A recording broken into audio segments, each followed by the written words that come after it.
Tonight, when the sun goes down, you're going to flip a switch. Light will flood the room and you won't think twice about it. But for 99.9% of human history, that switch didn't exist. When the sun set, the world went dark. Truly dark. And something old inside you still remembers what that meant. You call it fear of the dark. But that's not quite right.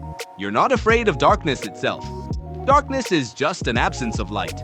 You're afraid of what it hides. Your brain isn't reacting to the dark. It's reacting to everything the dark could be concealing. Think about the last time you walked into an unlit room. Your hand found the light switch before your eyes even adjusted. Your heart rate ticked up just slightly. Why does a grown adult safe behind locked doors still feel that flicker of unease? The answer starts almost 2 million years ago, on the grasslands of East Africa. Your ancestors weren't the fiercest creatures out there. No claws built for combat, no night vision. What they had was a body built for daylight, in a world full of predators built for the dark. Lions, leopards, and hyenas all hunted better once the light disappeared. So did your ancestors' biggest advantage, their eyes. Ecologist John Landry called this the landscape of fear, a term describing how prey animals shape their behavior around the possibility of danger, not just its presence. His research on elk and wolves showed something striking. Elk moved differently, grazed less, and stayed more alert in areas where wolves might appear, even with no wolf in sight. Humans carry the same invisible map. Darkness is one of its oldest entries. Here's the strange part. Your fear of the dark isn't about danger that's happening. It's about danger you can't rule out. In daylight, your eyes confirm safety in an instant. In darkness, that confirmation disappears, and your brain is left guessing. An uncertain brain, evolutionarily speaking, is a nervous one.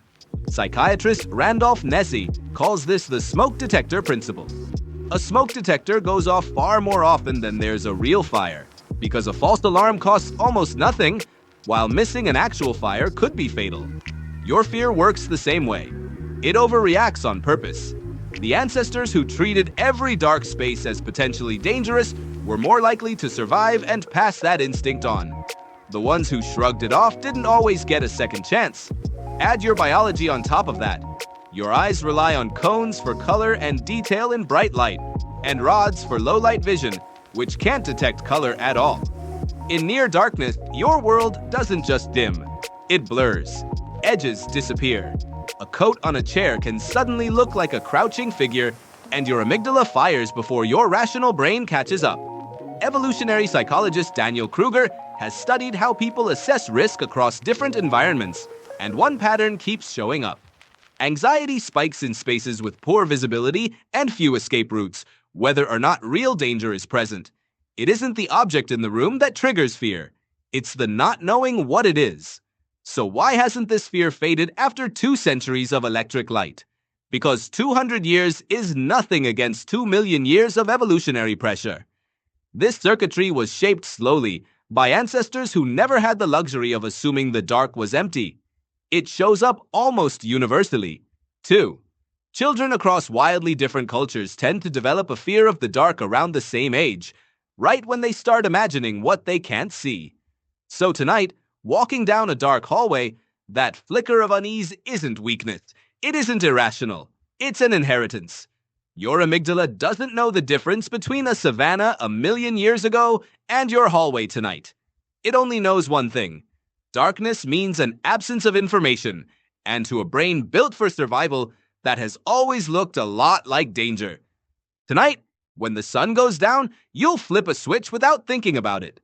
But for a moment, right before your hand finds it, you'll feel it. Not fear of the dark itself, but the echo of every ancestor who once had every reason to fear what the dark was hiding.